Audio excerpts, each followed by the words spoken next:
I'd like to welcome everyone to the Vasculitis Foundation webinar today. I'm Kathy Olewski, the host for the Vasculitis Foundation's educational webinar series, but I'm also a patient living with MPA vasculitis and a Victory Over Vasculitis patient advocate. These webinars are part of the Vasculitis Foundation's commitment to patient education, and we are happy to bring this to you as part of Vasculitis Awareness Month.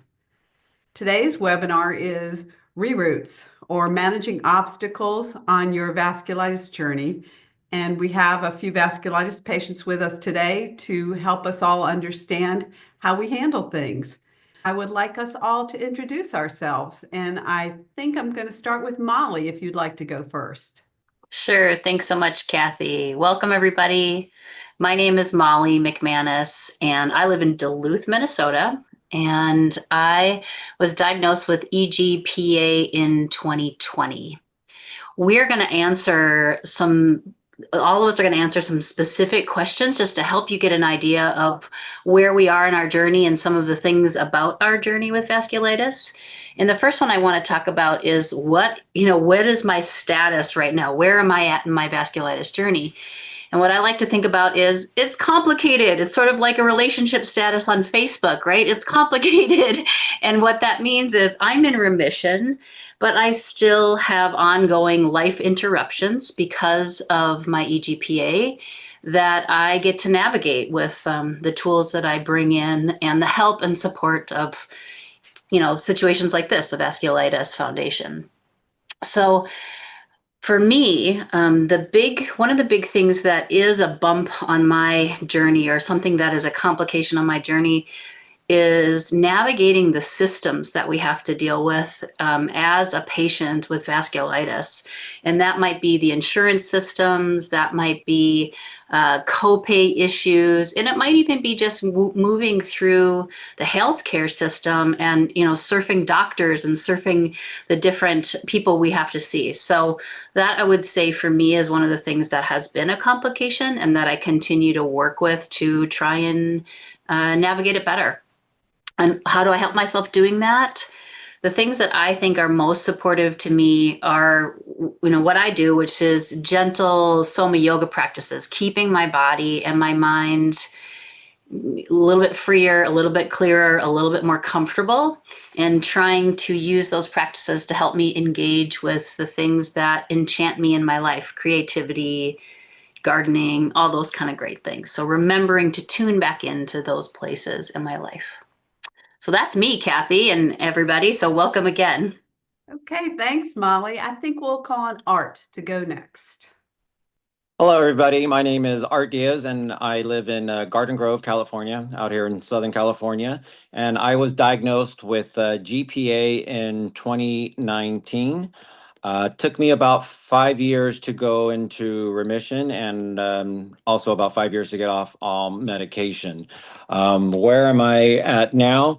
There's not a day that goes by where I don't think about vasculitis. It's always in, the back of my mind. I like to think I've handled it. I can handle it better today than I did, say, 5, 6, 7 years ago. But again, it's still a mental challenge for me. I think that's the one thing I always tell patients. For me, yes, there's physical attributes, but I think for me mentally, it really got to me more so than physically. And one of the things that really helped me to overcome that obstacle is that very first time that I was able to connect to a vasculitis patient. Finally got to somebody that understands it, what I'm going through. Because at first I didn't, I felt, isolated. We're talking about a rare disease. Everybody says you look okay, you're going to be fine.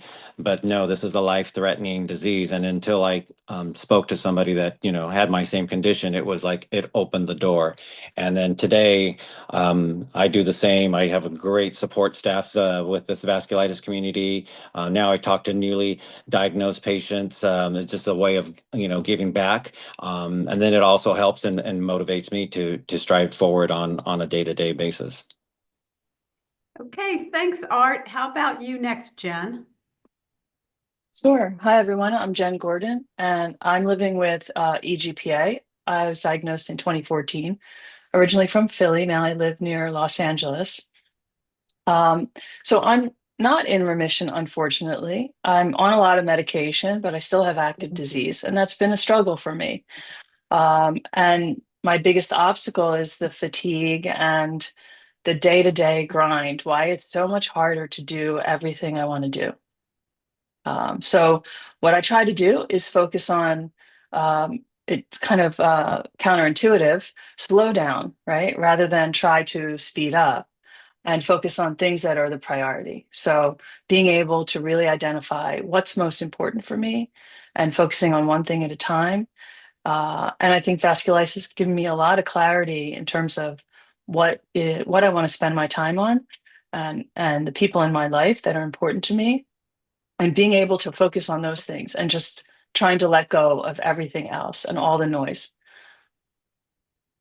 Well, sometimes that's easier said than done, isn't it, Jen? But thank you for that. And Stacy, you're next. Yeah, thank you for having me. And yeah, so I'm Stacy Ivets, and I live in Guelph, Ontario, Canada. I was diagnosed with EGPA way back in 2002. And where I'm at right now is in a medicated remission and currently trying to get medications lower, uh, but feeling fairly good and just managing each day and potentially challenges or little disruptions, interruptions that happen. Because even in remission, it's not completely smooth sailing every single day. And I think that the biggest obstacle I've noticed over the years is um, life transitions. So I was diagnosed when I was still a high schooler. So I was still attending high school, went off to university, into adulthood and young adulthood, did a master's degree, and then eventually building a family, and now transitioning into later in life. Have a big birthday coming up this year, which I'm excited for, but it also brings a whole new chapter. So I think as I kind of live with this and celebrate each year, it's also noticing kind of how things change and what was helpful at one stage maybe isn't the most useful at the current one, or finding new tools and skills that I need as I come into new phases of life. So just paying attention and being able to adapt has been really key. Okay, thanks so much, Stacy. And I think that leaves me. And I'm Kathy Olewski, and I have MPA vasculitis. I was diagnosed in 2008 and at age 50. So it's been 17 years, and I agree with the life stages being one of the obstacles. But right now, I am not in remission. I was in remission off treatment for 10 years. And so I think the biggest thing for me, the biggest obstacle is learning to deal again with being in treatment and being in active disease and balancing the life that I want to have. So yeah, I think that you just learn to do those things. And how I support myself is learning to listen to my husband and my children when they tell me that I'm not the same as I was a year ago. And I just need to accept that and be okay with it, and not be, super mom, super business person. I can do it all, because I can't do it all right now. So, and I'm really looking forward to this today to help encourage me on how to handle upcoming months. All right, so thank you everybody for giving us your introductions. And what I'm going to do now is we would like to find out a little bit about everybody else. So I'm going to introduce a poll question, which is the year you were diagnosed or how long you've had your diagnosis. So the question is, if you can see your screen, hopefully everyone can see that. How many years since your vasculitis diagnosis? And this will help us know a little bit about who we have actually watching us today.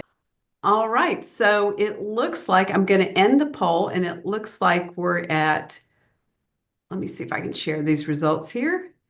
Yes, so it looks like we're at like 43% less than 2 years. That was one of the things we were wondering if we were talking to newly diagnosed patients and or more experienced patients, but we have a balance of the rest of it, it looks like. So thank you so much for answering that poll. I'm going to drop that out now, and Any of you have anything to say about that before I move on to our next question? All right, my teammates here. So what we want to do is get into what we think are the important topics for patients living with vasculitis. So another poll, basically. Let's see if I can get back to the actual questions here. Sometimes it's a challenge. So the first topic for today is physical activity. So we'd like you to answer the question, are you able to be as physically active as you would like to be? So as you can see, I'm happy to see that 30% of you say most of the time you can be physically active, and many of you, over half, or half of you, it depends on the day. And so what I want to do at this point is open it up to some of our panelists and see if they would like to talk about these results and their comments on being physically active. So I'm going to stop sharing and end that so that we can see who's ready to talk. Art, would you like to give us some conversation on that topic? Yeah, so prior to being diagnosed with vasculitis, I was, physically active, both at work and at home. I was an avid runner. One of the questions that I asked my doctor is, am I going to be able to, run again? We were talking about a disease that infects, inflammation of the blood vessels. And, there was a point in time when I was on the couch or on the bed. I couldn't walk. I literally had to crawl from the couch to the bed or the bed to the bathroom. And I was out of work for about 4 months. So going back to work or just leading normal life was something I questioned, let alone to the point of running. But my doctor assured me it was, says easy, does hard, but she assured me that I would be able to resume. And one of the things that I did is just took short walks. It was a gradual thing. Once I felt comfortable running, I would just run up the block, come back down and walk and do that a few times. And the one thing I would say to my fellow patients out there is listen to your body. There's no timetable. It's obviously important to speak to your doctor about this, get a physical assessment first, because we're all going to be in different stages of this disease. But don't compare yourself to anybody else. And when we say physical exercise, this isn't about going out running a marathon or biking 100 miles. It could be as simple as, going out for a walk, and maybe some of us may not be able to do that. There's exercises we can do, on the chair or on the couch, or even in from your own bed. So there's different levels of exercises that we can do, but it is very, very important to be physically active, not just from a physical standpoint of view, but from a mental standpoint. Like I said earlier, mentally, it really, really took more control over physically, but it tapped me out both physically and more so mentally. Okay, Art, thanks. Anybody else want to chime in on that? I can say a couple things. What I do for a profession is I'm a yoga therapist. And so I work with people with movement as well as working with the mind and things like that. And for me, what I really have to consider for myself, and I think just to speak to others about, is looking at how you build load and complexity in your movement patterns. There are some days where you need lower load movements. You need movements that are just not as heavy duty. And some days that you need movements that are a little bit more load, that your walk is longer, right? Or you are going up a hill. So you have to think about what load feels like for you and really start getting honest with yourself about what it is today that you need. And that's the same thing with complexity. So I think about a yoga practice that has minimal complexity, like standing or seated yoga on a chair, is less complex than some of the bigger postures, or sitting on the floor, or even laying in your bed is less complex and less load. So really even thinking about, how do I titrate? How do I make sure that I'm being really current with myself with my load, so that I'm still getting movement practices, I'm still doing new neuromuscular re-education, I'm still staying with myself, body and mind, but not stressing myself, right? So that I'm giving myself just the right amount of activity. Art and Molly, that's really good advice. Stacy, did you want to comment? Yeah, and the other thing, just to take on to what Molly's mentioned is also enjoying it. So if you're not loving what you're doing or it's not comfortable, if it hurts all the time, it's not something that, at least for me, I'm not going to stick with it. So I have to enjoy what I'm doing or have a goal that, I'm looking forward to achieving in some way, get something out of it so that it doesn't feel just like another chore that I have to get done. It's something that I look forward to, that I want to do. And then I incorporate it more in my day. I don't know if other people find that, but that's how I kind of stay moving. I walk with my dog every day. That's my exercise. Sometimes it's longer, like Molly was saying. I have the capacity physically, but also with all the other demands on my time. I have the time to go for a longer walk. I have the energy to do it.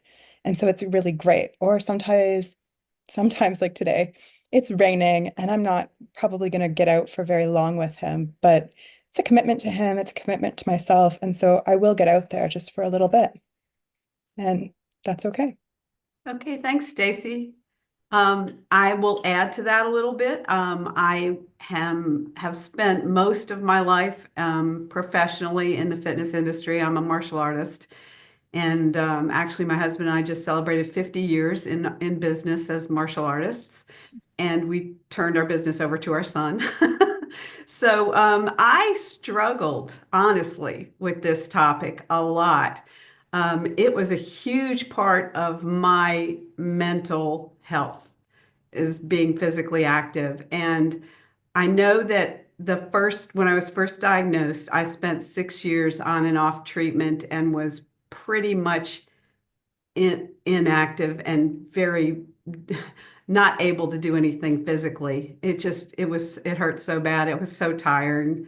And then when I came off treatment and was in remission, about a year afterwards, I talked to my doctor, who is a great doctor, and I said, I just don't feel like myself. He says, well, maybe you need a coach. And I'm sure Art can attest to this. And I did.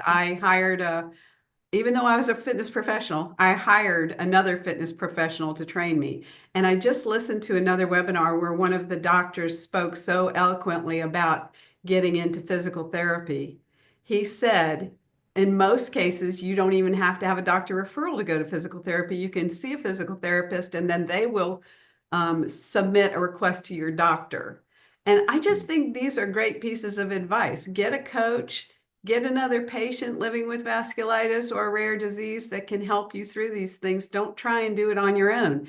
And that was a very big help to me. And now I'm back in a bad phase sort of again, and every day is a challenge. I gardened yesterday with my granddaughter and I'm really tired today.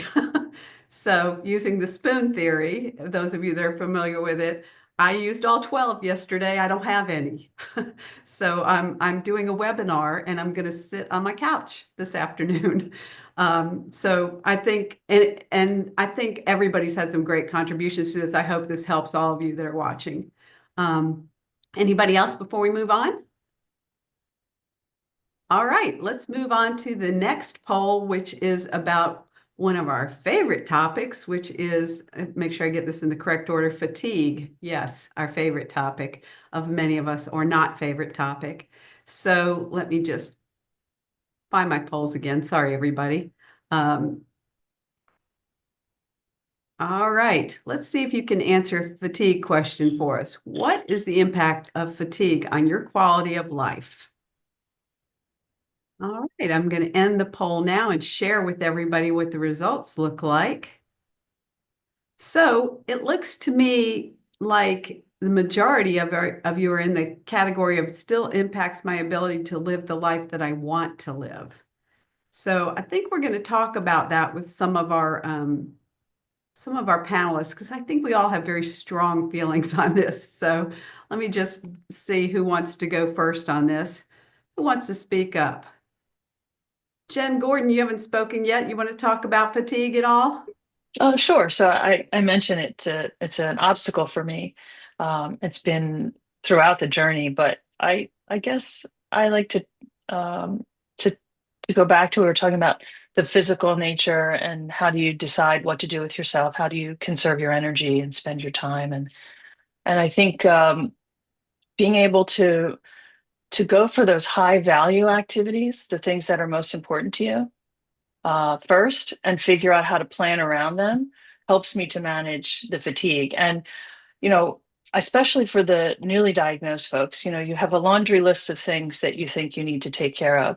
And if you don't check them all off, you've somehow failed, right? So I would say just throw out the list and really just put a couple things there that are the most important things. Maybe it's just one thing every day. And how do you fit in some sort of exercise or some sort of time for yourself or something that, energizes you or that you enjoy, to make sure you're doing something that makes you feel good about, your day, and forget about all the rest of the stuff. And then you're preserving your energy for the activities that you really need. So I think it's really about that management and trying to get away from that that need that you might feel to try to get so many things done. Everybody has a challenge with getting stuff done. Everybody has a lack of time. Vasculitis is just amplifying that for us and making it more challenging. And we have to figure out how to balance that. That's really great advice, Jen. And I saw a note in the chat box that somebody said they just wanted to take a nap right now. I also want to take a nap right now, but I don't think that would be appropriate in front of all of you. And I do think that Jen hit on a lot of really good points. Stacy, did you want to add to that? Yeah, I just wanted to echo a little bit about what Jen said about prioritization. And, sometimes we can't do all the things in one day. And so if we can kind of balance our schedule, if you know that you have like a energy intensive thing, and I think you mentioned that yesterday for yourself, Kathy, you used all your spoons. So it's like building in that rest time too to recover. And accepting that's kind of part of it. Right? That's what I've come to see is depending on where I'm at physically and just everything going on, some days are recovery days, rather than get it all done days. And I need to book those in sometimes because it's like, oh, it's getting really busy and I'm about to like overdo it here. I better book in some rest and see if that helps. And then there's other times it's almost like forced rest, and I don't love that. And it happens and I get through it. So, fatigue, it just shows up when it does. Great advice. I find that I'm one of the worst people in the world to pay attention to my fatigue. Because I'm an overachiever, physically active person who would normally go on a 4-mile walk on our greenway and on a daily basis with my best friend, and to start my day early in the morning. And I'm kind of lucky right now if I can walk up around the corner in my neighborhood. And I have tried that a few times and it went fine, but it's not where I want to be mentally. And I think that's part of the problem. But I can totally get the I want to take a nap right now, which didn't happen to me a year ago ever. I was always, when I'm up in the morning, I'm up going all day long. And right now it's like, sometimes I just feel overwhelmingly like the wall hit and I just need to stop. And I think one of the things all of us deal with is maybe other people don't know what that feeling is like, so they don't understand us, but you have to try to explain it to them, you know. That's my feeling on that. Okay, Art, you wanted to comment? Yeah, I just wanted to add, like I mentioned before, listen to your body. If you need to take a nap, take a nap.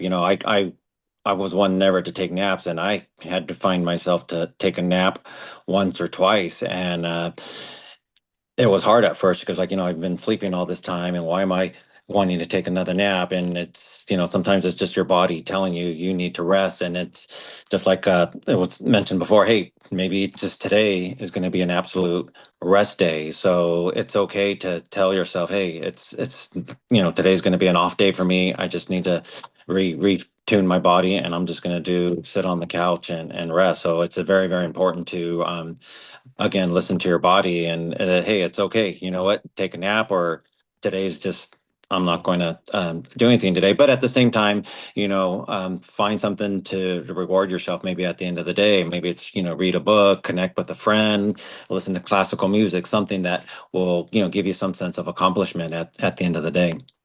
Good advice, Art. I'm learning to read more. Molly, you wanted to talk? Yeah, I just wanted to speak to one thing about it, and I know we're going to get to there more as we move forward, but it's the mental fatigue is also what I think you've brought up, Art, a lot. And if I'm honest, I feel like that is one of the biggest things for me, like, is that I just don't have the capacity to live in some of the complexity that I used to, right? My life has to get a little simpler during times of my life. I have to start to edge out things, or offload some of the responsibilities that have normally taken on. Right. So actually paying attention to what that looks like for me so that I can catch it before it goes too far. Because what happens when we don't catch it and it goes too far is then we're completely depleted. I might have an anxiety attack, or I might have to, I'll feel like I'm getting sicker and sicker. When stress impacts me from mental fatigue and physical fatigue, then that's when I have these huge spikes in my condition. And so I think that that's an important part of the fatigue thing, I think, to talk about is really starting to see if you can start to have those signs, if you can notice the signs before you get too far down the road of fatigue, whether that's mental or physical. Really good points, and just brings us right into the next topic really well. So thank you for that transition there, Molly. I'm going to bring up the next poll, which is self-compassion. And you should see it up there now. How do you react when vasculitis gets in your way? Choose all of the ones that apply to you. Okay, it looks like we've got everybody that's going to answer has answered. So I'm going to share the results with you.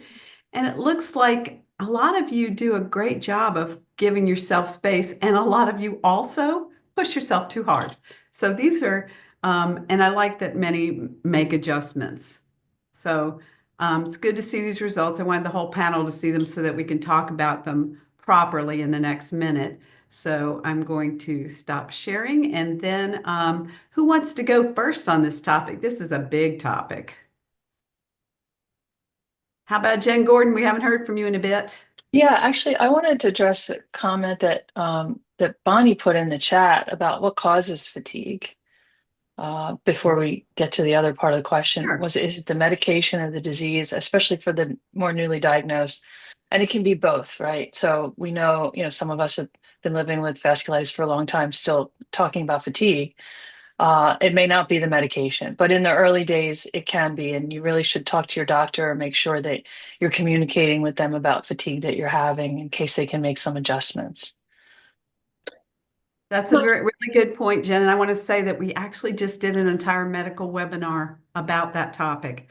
So maybe we can find that and put that in the chat box before we end today. Who else would like to talk about self-compassion, radical acceptance, all the topics that I've told you that I'm not as familiar with?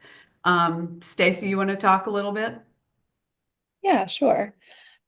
So with self-compassion, it's not always, or radical acceptance too, it's not always that you like what's happening or that you're okay with it. Sometimes, sometimes it's about accepting what's difficult. It's letting it be hard and working with it. So it's the both and situation, and maybe Molly can speak to that a little bit as well. So it's doing what's kind, or how you would, talk to a friend, using that monologue internally as well, being a little more gentle.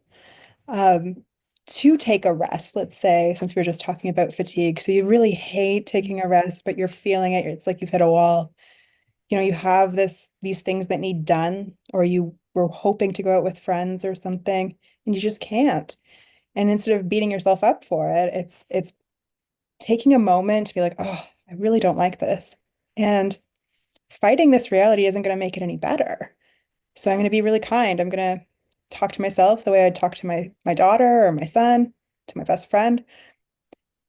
You can't help it. This is hard, and you're allowed to take a break. You're allowed to take care of yourself.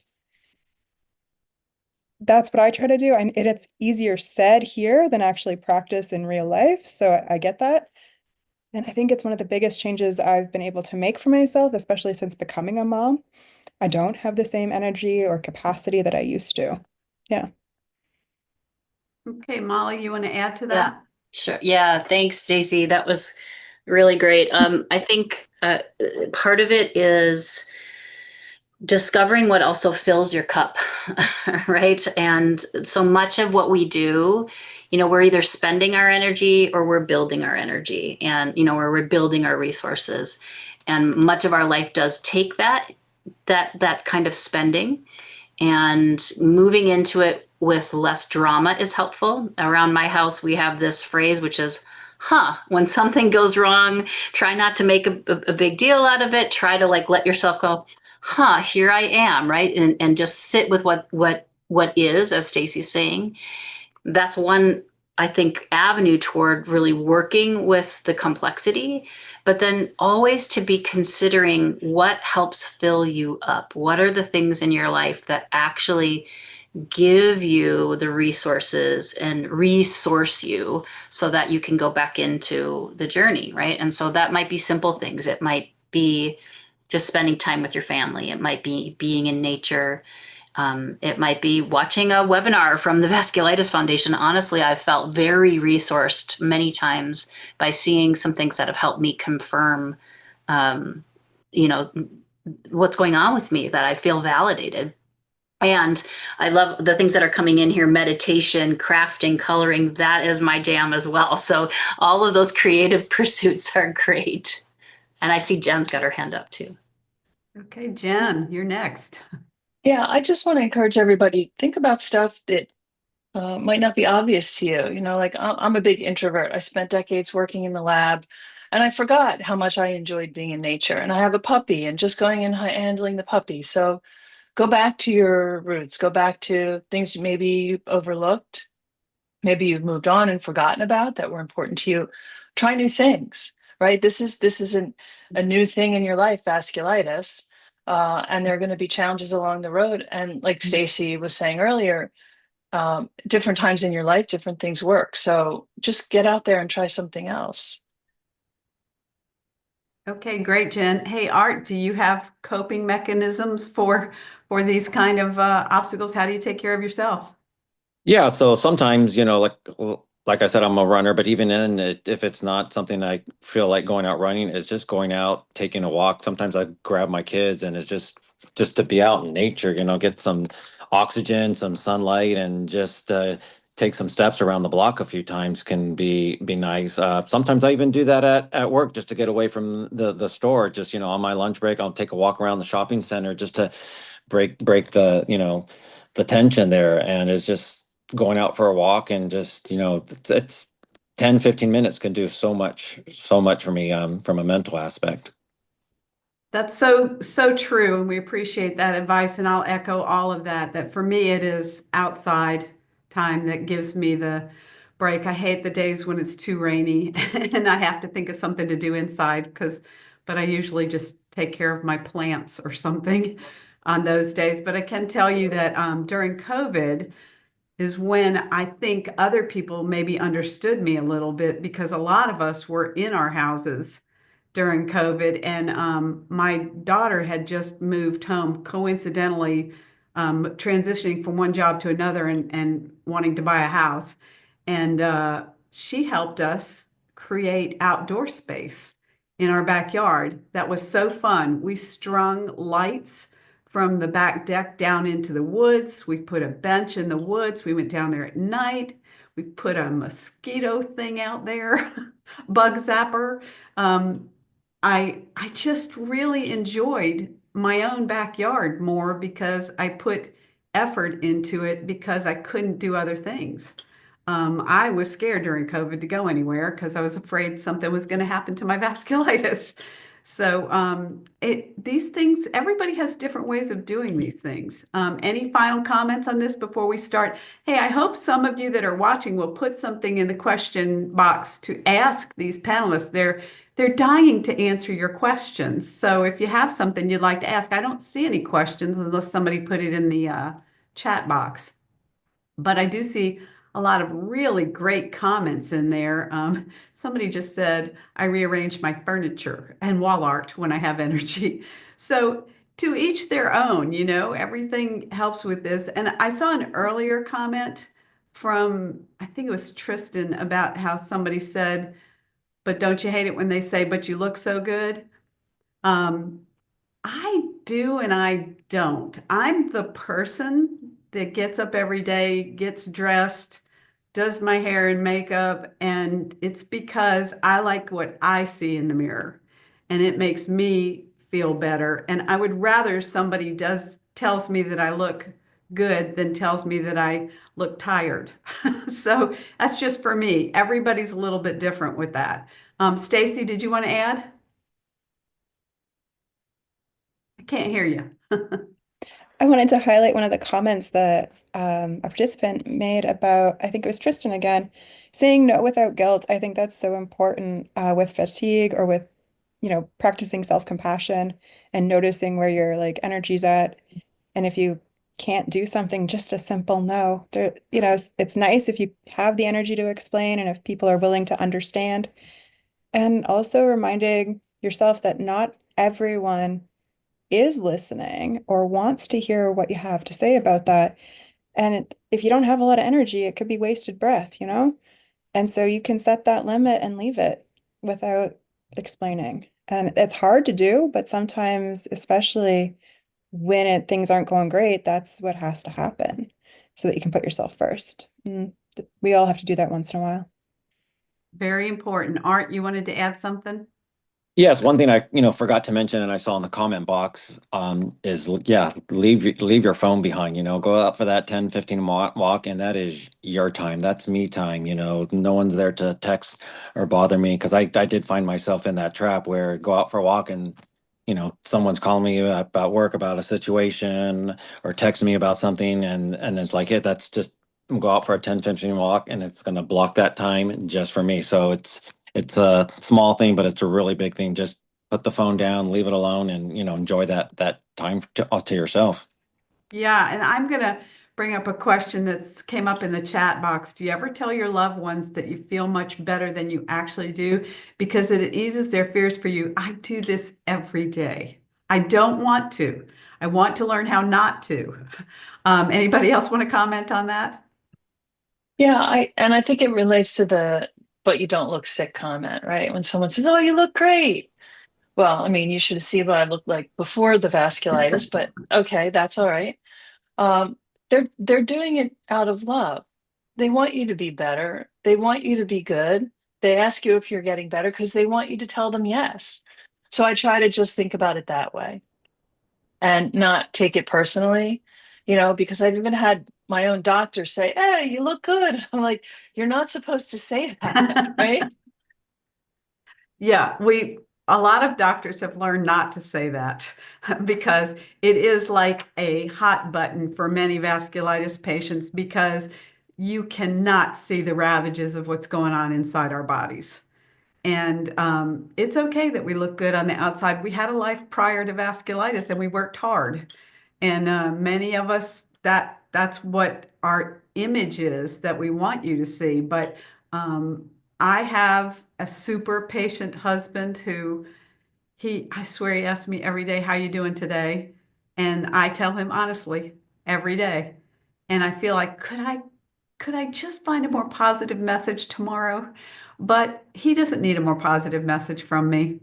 And he doesn't try to fix me. He just listens. And that you need that one person if you can find them. That's what I will say. And you can even tell somebody that you need them, that's what they need to be. You don't need them to fix you. You just need them to be okay hearing wherever you're at. Anybody else want to comment on that? Kathy, I was just going to say pretty much the same thing is, there's certain folks who really just want things to be better. I think of like family members, right? But with my husband, yeah, we have to have open dialogue there. That's important. And it's really nice if that can be your partner, your roommate, or someone you really trust. And you don't have to tell everyone if you don't want to. You don't owe them your story. Um, you're allowed to keep some things, close to the chest. That's okay. Kathy, I think you're I'm on mute. muted, sorry. I was Yeah. just gonna say, that's a really good, I got excited. That's a really good point, and not everybody has to know your business. And in fact, I have a huge family, and we just went through a big family situation, and it required all of us to come together. And there were so many people who felt bad that they actually didn't know what my disease was. Like, I've had it for 17 years. I had 10 years in remission off treatment. I shouldn't expect them to know what it was or what it is or whatever. And it's okay. They don't need to be part of that story. I don't mind if they don't know. I think some patients that they feel like everybody around them should understand us, but gosh, people, vasculitis is a hard topic. It's hard to understand, and there's so many forms of it. There's no easy definition. Anybody else want to add to that, Molly? Oh, no, I want to bring up a question in the question and answer when we have. Great. All right. So that question is, how can you deal with frustration from fighting insurance companies regarding treatment and approval? Oh, what a question. Anybody have any thoughts? Well, I mean, I think Jen and I both probably have things to say. Go ahead, Jen. I'll just kick it off by just saying, first of all, this is by design, right? Don't take it personally. It's really, really hard not to take it personally, but you just have to put the hat of someone else on your head and say, all right, I'm going to battle now. And the goal is to get what I need, right? And not let them piss me off, right? Unless that's a strategy to get what you need, right? But controlled being pissed off, right? And accept that this is part of the process and connect with other people because there are solutions. Your doctors can help, we can help each other, you can learn how to navigate. It sucks, but it's by design, and we have to just not give up because you deserve the medication, you deserve the treatment that you and your doctors have prescribed for you, and you just have to figure out how to get there. Mm-hmm. I agree with you, Jen. And I think to add to that is that it's important when you know you're going to, go into one of these battles or one of these conversations with either insurance or, insurance copay, wherever you're going, to make sure to schedule it in a time when it's good for you. So for me, when I know, like, I need to go talk to my insurance and to my specialty pharmacy because they're trying to charge me a bunch of money right now. And I have set aside time where I don't have something before and I don't have something after, so that in case it zaps me emotionally or zaps me physically to be in that conversation, I can do something to refresh myself after. I'm not required to go into something else. I also try to look for things like advocacy programs. There are so many great advocacy programs right now. I know the Rare Disease Foundation, All Copays Counts, lots of different places, obviously the Vasculitis Foundation, and hopefully more and more of these resources are going to come out because it is probably one of the big silent struggles that a lot of us go through that we have to do on our own, and we have to be advocates in a way that it's very hard for a person who's sick to do, you know? Yeah, those are all really good points. Art, did you want to add to that? Yeah, I was going to say, for lack of a better word, yeah, it can be a battle. I can recall I had a large bill that I had to go back and forth with my insurance, and it took me about 7 months, and I never thought I'd see the end of the day. But the one thing that I learned too is document all those phone calls you make if you can. Do it through email so you have a paper trail, because a lot of times things become hearsay where your insurance may say, well, we never got that call, and then it just further delays the process. Trust me, I've been there, done that. So I think it's important to document everything. And if you can, again, try and have a paper trail, try and have email documentation, because there's going to be a lot of steps and actions that you're going to need to do, and you're going to have to be your own advocate. And great, great information, Art and Stacy. Yeah, just for those of us who are in maybe a different jurisdiction, so different area, different issues, different battles, a lot of the same tips apply. And the other thing that I find helpful is if you have someone, for me, it's my husband. If he has to talk to our extended health benefits provider about coverage for anything, he does that. He goes to bat for me because he knows I struggle to do it for myself, even though with my work, I'm happy to do it for lots of other people.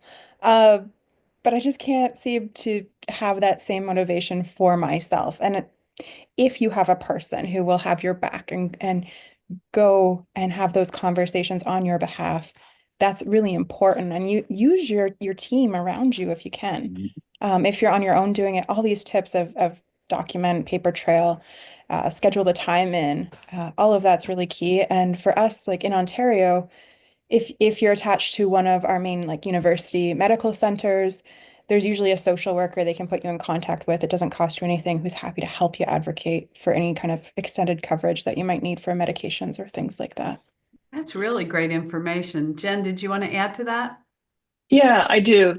So I think Stacy's tip about someone taking on that responsibility is a great one. And there's always that one person in your household, or maybe a close friend or relative, that person who fights with the cable company or the cell phone company all the time, gets a lower rate, or looks at the bill and says, "I'm not paying that extra." That's the person I stick on the health insurance company, right? Or when I have a problem with my copay or my specialty pharmacy, that's my husband in our house. So I put him on the phone and he just yells at them till something happens on the other end, and it seems to work. So again, this is like at the right moment to pivot in there and have him take over, like Stacy said, because at this, especially I think for women, you fight like heck for your kids and your spouse and everybody else, but not yourself. So either you have to channel what you would be doing if this was happening to your kid, or you have to hand it over to someone else in the family who's going to fight for you. Yeah, that's great advice coming from both you and Stacy. I am that person in my house, so I have had these situations, and it was kind of eye-opening as a patient to learn that I might have to advocate for myself. I previously thought doctors and doctors' offices handled everything, but quite frankly, that's not how that works. And if you can't do it, you need to find somebody with all these suggestions today that can help you with it. I am the junkyard dog in my family. I will go after whatever I have to make things happen. It's hard sometimes when I'm irrational because of my treatment and my state of mind and my lack of physical activity. But it is something that if I follow the advice of Stacy and schedule a time for it instead of doing it the moment I think about it, it's always better for me. Anybody else? Any other questions come up that the panel has seen that we need to answer? Let's see. I think this is your opportunity for you folks that are watching, that if you've ever felt alone with your vasculitis, these are some great people to ask questions of. They've learned a lot in their journeys with vasculitis. All right. I don't see any more questions. So does anyone on the panel have any last words of advice you'd like to share? We've shared everything. No, I just want to add, just like I said in the very beginning, it's important to connect with this community, with patients, because like I said, it wasn't until I made contact with my very first vasculitis patient that it really just opened the door and just kind of really set a new tone for me. So that was really an icebreaker for me. So it's important to reach out and connect with this community. Yeah, that brings up a great point. I just want to thank our panel today for helping us with this difficult discussion about managing obstacles on our vasculitis journeys. And to say that the Vasculitis Foundation was my very best find. When I connected with the Vasculitis Foundation, things started to change in my life because there were so many resources and resources that I felt confident in, that had been thoroughly vetted and put out there the correct information, because there's a lot of misinformation in the world about medical things. And we can see those in social media and on Dr. Google. And we just want to thank the Vasculitis Foundation for hosting all the webinars that they host, and our Victory Over Vasculitis patient advocates that you see here in front of you today. They've done a lot of work to help other patients with their vasculitis journey.